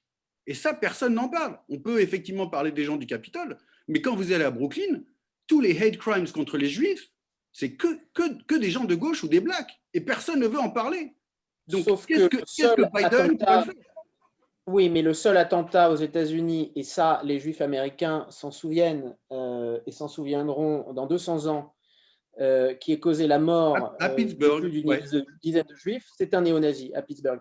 Et sur tous les campus où les Juifs subissent et, comme tu l'as dit, effectivement, baissent la tête, ce n'est pas des néo-nazis, c'est des gens d'extrême gauche. Et ça, oui, personne n'en parle.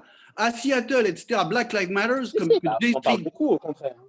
Que Black Lives Matter, que J Street défend, etc., ce sont des racistes et des antisémites, disons-le. Non, je pense que c'est faux. Je pense que c'est factuellement inexact, ne serait-ce que parce que Black Lives Matter n'est pas un mouvement organisé. Et par ailleurs, il y a eu beaucoup de fake. Moi, je ne soutiens pas du tout ce Black Lives Matter pour des raisons qui ne sont pas liées aux Juifs. Je suis très hostile à la montée de l'idéologie décoloniale qui est en train de dévaster les départements d'humanité aux États-Unis, donc j'ai aucun intérêt à la défendre. Mais en revanche, je pense qu'on ne peut pas dire n'importe quoi sur ce mouvement.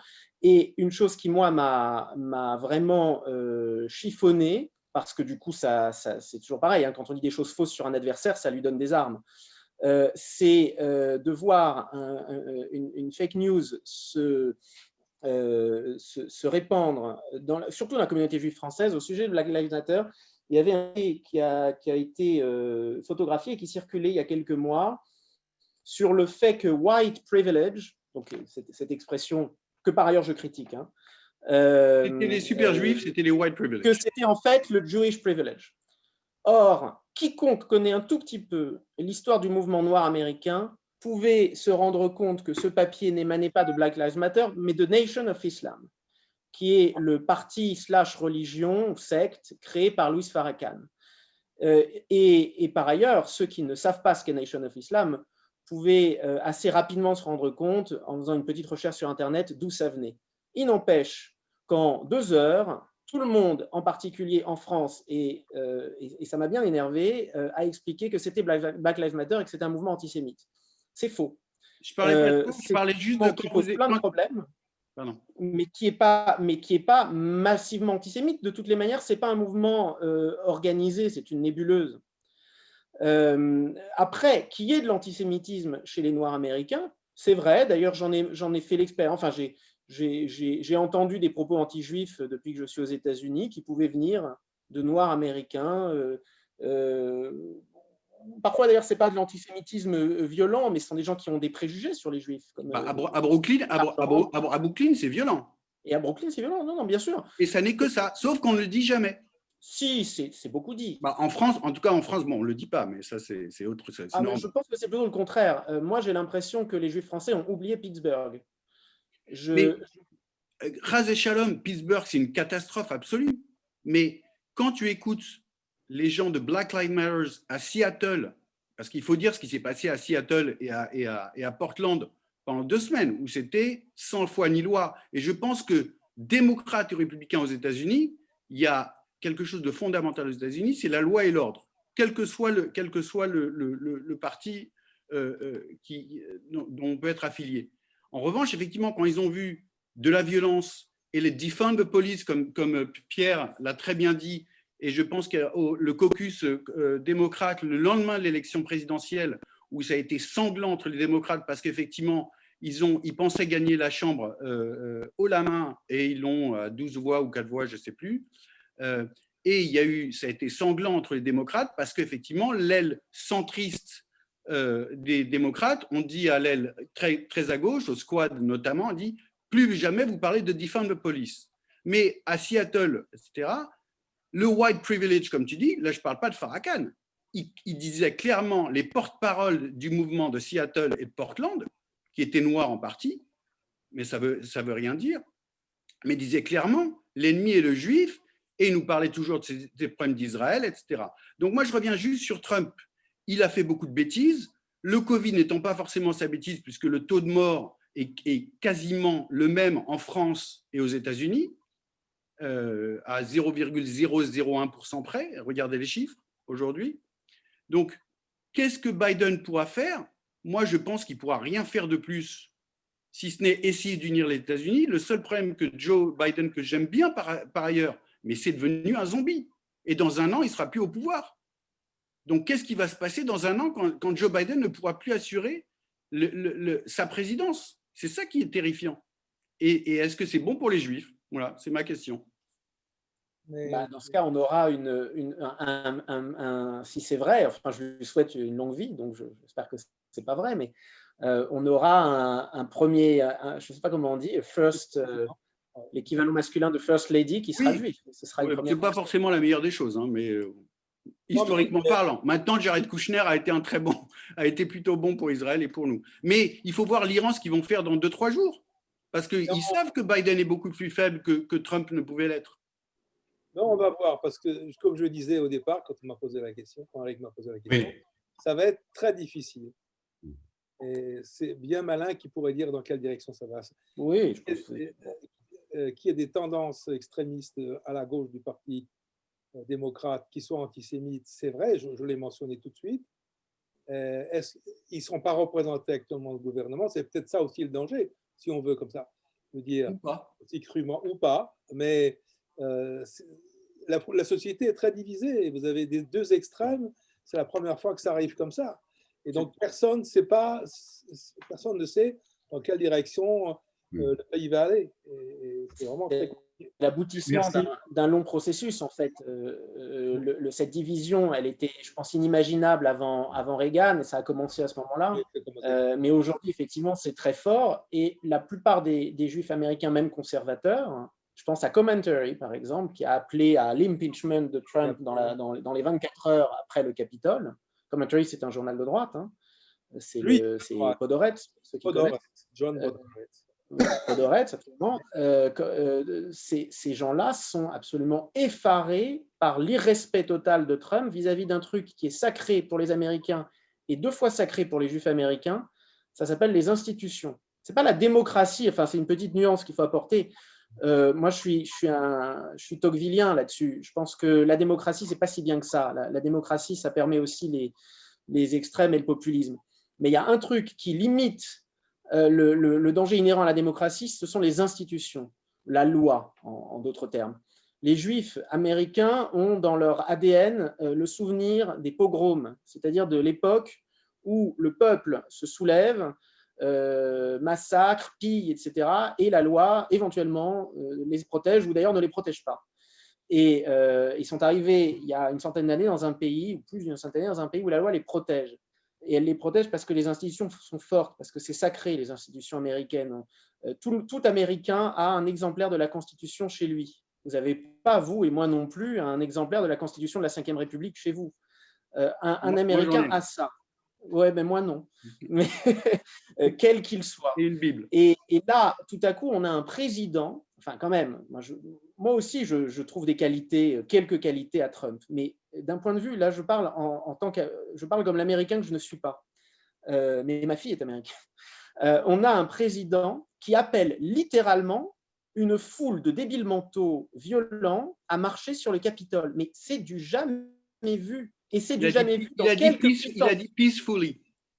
Oui, oui, mais enfin, c'est absolument… Mais je pense que les lawyers, comme Dershowitz, je pense, ils vont avoir, ça va être très intéressant de voir effectivement s'il y a le moral ground, même si on peut penser que… Attends, je sais très bien, j'ai voté pour un mec qui est un mégalo, Trump est mégalo, il est tout sauf fou. Okay. Maintenant, encore une fois, le problème des Juifs américains, c'est que, comme Pierre l'a très très bien dit au départ, ils ne savent pas ce que c'est qu'Israël, ils ne sont jamais allés en Israël, comme 75% des Américains qui n'ont pas de passeport, et surtout, il y a, indépendamment des orthodoxes, modernes orthodoxes, etc., mais le taux d'assimilation aux États-Unis, chazé shalom, dans 2 générations, qu'est-ce que ça va être?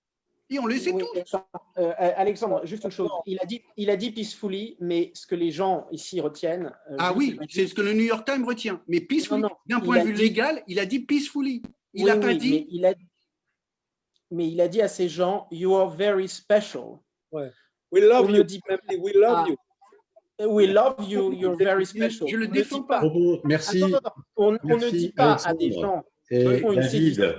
on va laisser la parole à d'autres personnes. Le débat, vous pouvez le poursuivre hors antenne. Je ne suis pas sûr que vous arriverez à vous convaincre. Vous avez des convictions fortes. C'est très bien comme ça. Non, c'est pas une conviction. Mais je voudrais juste qu'on puisse passer la parole à d'autres personnes qui attendent. Donc Claude Trink, si tu veux bien intervenir rapidement parce que l'heure tourne. Il va falloir qu'on termine dans quelques minutes. Claude, mets ton micro on. Claude, ton micro est fermé. Bonsoir. Félicitations aux organisateurs pour ce débat très réussi. Au revoir. Et ma question est dans un autre ordre d'aspect, c'est le soutien à Israël par le mouvement Réforme.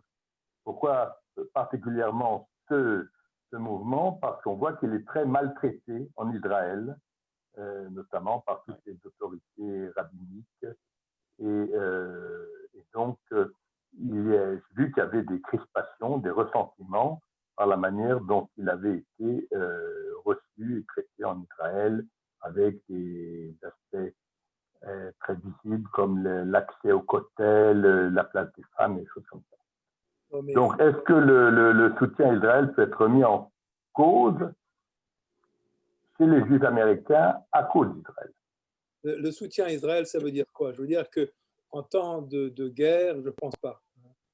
Non, mais Pierre, je pense que Claude met le doigt sur un point important qui est pourquoi les Juifs américains, pour un grand nombre d'entre eux, ne se reconnaissent plus dans Israël. Oui, c'est ça. Non, mais parce que souvent, quand ils vont en Israël,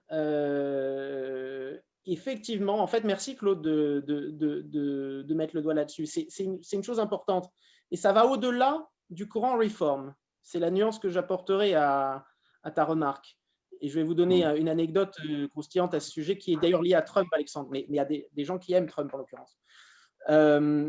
Les Juifs américains, dans leur grande majorité, ne peuvent pas se reconnaître en Israël aujourd'hui, ou ont de plus en plus de mal à le faire, parce que leur courant n'est pas reconnu. Et ça inclut donc les modernes orthodoxes, et ça inclut même, mais il ne le dit pas trop fort, le rabbin qui a converti la fille de Trump, et dont la rabbanoute qui est un rabbin orthodoxe, hein, et dont la rabbanoute israélienne a proposé d'annuler un certain nombre de conversions. Ce qui est par ailleurs… je voudrais aussi un mot là-dessus parce que j'ai été témoin à l'époque de négociations.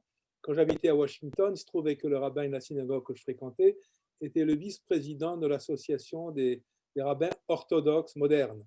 Donc, il représentait et il était chargé des conversions. Barry Freundel, non? Oui, Barry Freundel. Bon, on ne peut pas faire de commentaires là-dessus, mais Barry Freundel était responsable des conversions pour le judaïsme orthodoxe moderne pour tous les États-Unis. Et donc, c'était lui qui allait en Israël négocier avec le rabbinat israélien. Et le rabbinat israélien, Sepharad, à l'époque, avait décidé unilatéralement que les Juifs orthodoxes modernes, leur mariage n'était pas cachère. Absolument. Et donc, des élèves de Rabbi Soloveitchik, etc.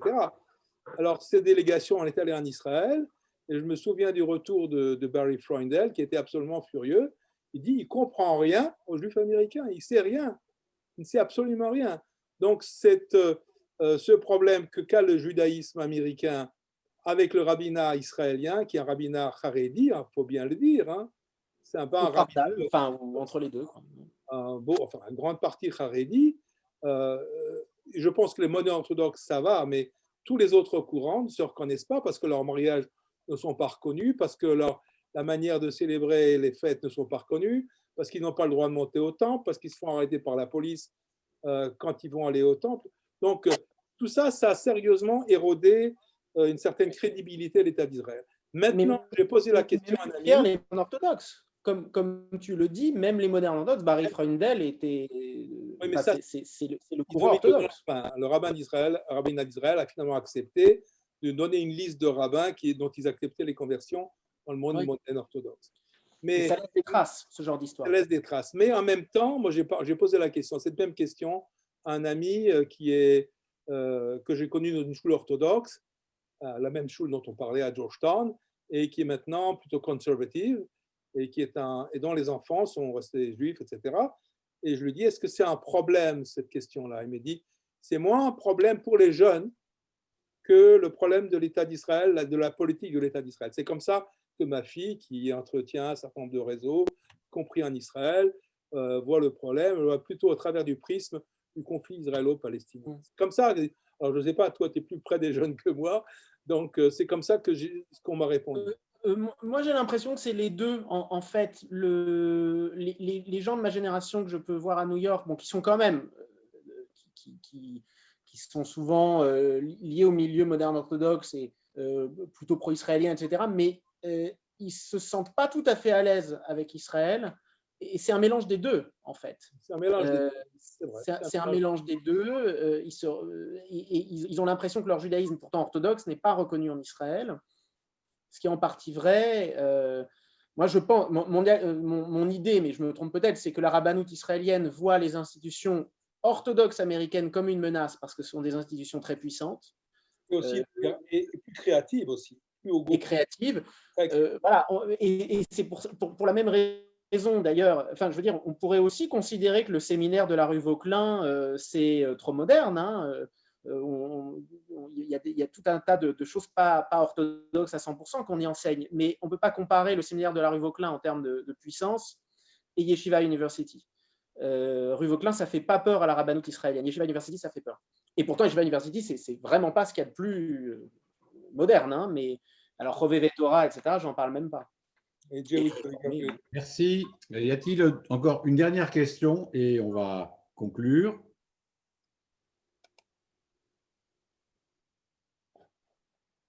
Donc, je tourne mes pages. Eh bien, j'ai l'impression que nous avons épuisé le sujet, en tout cas. Ah, Michel Braun. Vas-y. Dernière question. Mets ton micro on et ensuite, on conclura. Ici le micro, je pense que c'est bon. C'est bon. Ah, ok, ça marche. D'abord, toutes mes félicitations pour ce débat qui était absolument passionnant. Je voudrais simplement revenir un petit peu en arrière sur ce qui a été dit sur la composition du gouvernement américain, parce que finalement, l'objectif de ce soir, il est plutôt bien plus politique que la connaissance de la société américaine juive, qui était très, très intéressant. J'ai appris énormément de choses. Mais par contre, sur ce point qui me préoccupe et qui est le rapport de l'administration américaine, du gouvernement américain avec l'État d'Israël, je fais une parenthèse dans la parenthèse, vu d'ici, vu de chez moi, vu de Paris ou d'Israël, la politique intérieure américaine est certes intéressante, nous intéresse, mais ne nous concerne pas. Ce qui nous intéresse, c'est quelle est enfin moi en tous les cas, c'est quelle est la position de la première puissance mondiale vis-à-vis de l'État d'Israël.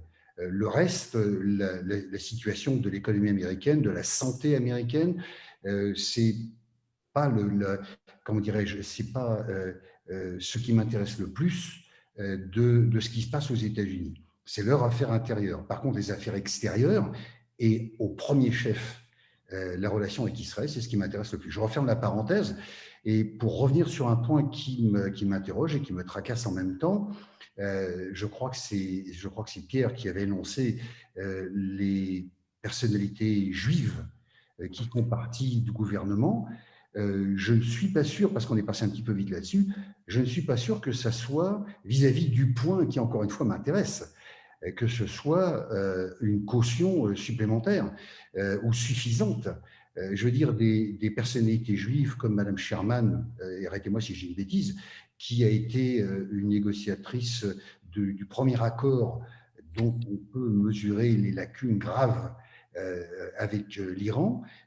Cette dame est encore dans le gouvernement et va avoir une position importante. Donc ma question, c'est que penser des personnalités juives qui sont au gouvernement, et pensez-vous que ces personnalités juives, de par leur appartenance à notre peuple juif, va être en mesure de, comment dirais-je, de préserver l'État d'Israël des dangers potentiels qui sont à sa fenêtre? Je réponds ou tu veux que je réponde comment? C'est clair, je rebondirai peut-être sur ce que... D'accord, tu reprendras.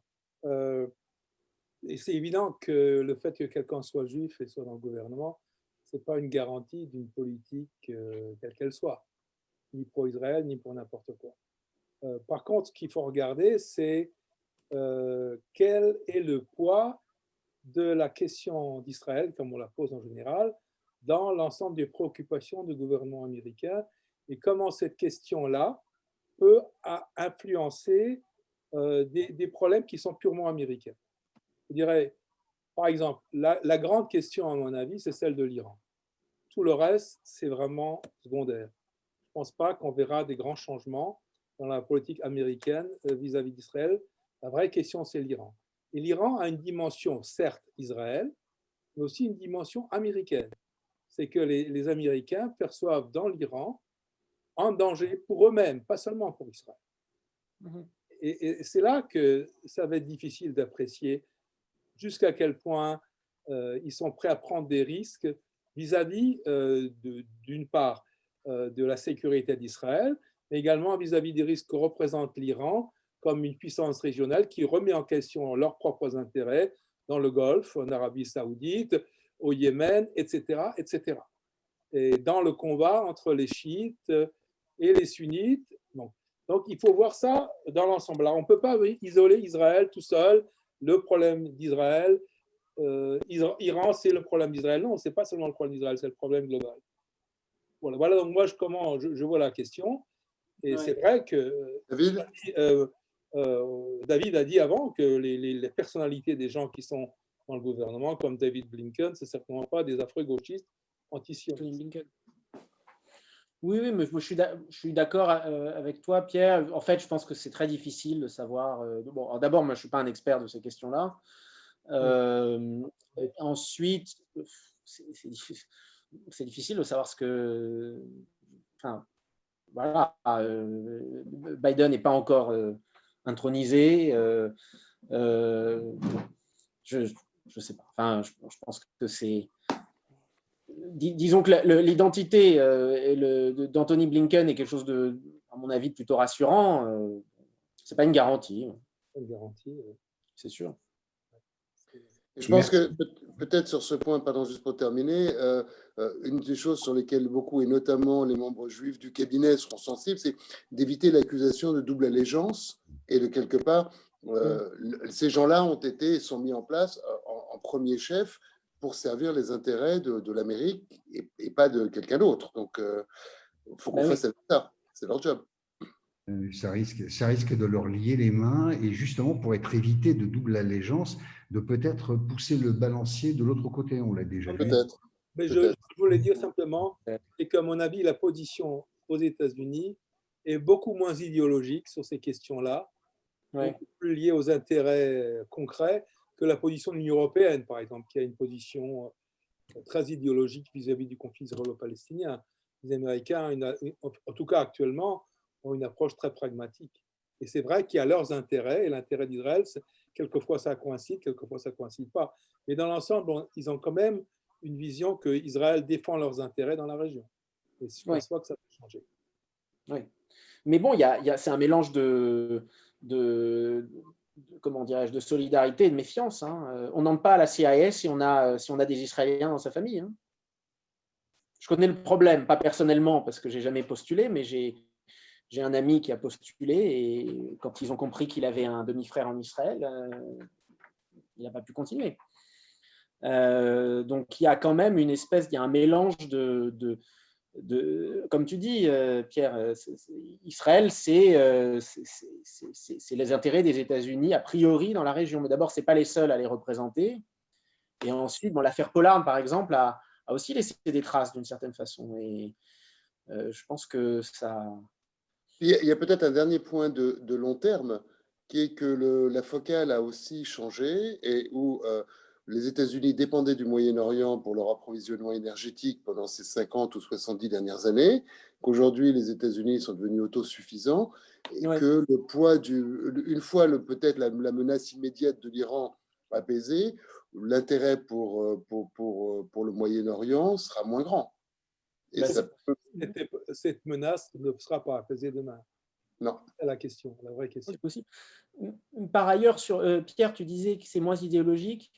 Et oui, et d'ailleurs, malgré ce que j'ai dit là, il y a une minute, je pense qu'il y a quand même, et d'ailleurs c'est ce qu'a dit Kamala Harris à l'époque, il y a quand même l'idée on va dire, du Parti démocrate mainstream jusqu'au Parti républicain mainstream inclus, que le soutien à Israël, ça fait partie du minimum commun quand on est un homme politique ou une femme politique aux États-Unis. Quand même. Alors, c'est peut-être un petit peu en train de s'éroder, mais je pense que j'ai quand même l'impression que ça fait partie des choses généralement admises. Merci David. Merci Pierre. Merci aussi à Eric. C'est une première d'avoir organisé donc un débat avec un animateur. Vous avez été tous les trois talentueux et la persistance d'un auditoire jusqu'à la fin. On a presque atteint les 2 heures ensemble. En est la démonstration. Donc, je vous remercie aussi tous pour avoir activement participé à ce débat. Et je pense que c'est une formule que nous allons reprendre le mois prochain, formule du débat. Et en tout cas, si la géopolitique vous intéresse, dimanche soir prochain, c'est Alexander Greenberg qui nous parlera depuis Israël de l'Iran. Et je vous invite donc à nous réunir à 20h30 dimanche prochain sur le même lien Zoom pour parler cette fois de l'Iran et toutes les questions que vous n'avez pas pu poser ce soir, peut-être pourrez-vous les poser à Alexander dans une semaine. Merci à tous. Au revoir. Bonsoir. Au revoir et merci beaucoup. Aux orateurs. Merci beaucoup. Merci beaucoup. Merci. Shavua Tov à tout le monde. Shavua Tov et bravo pour cette belle soirée. Merci. Bravo.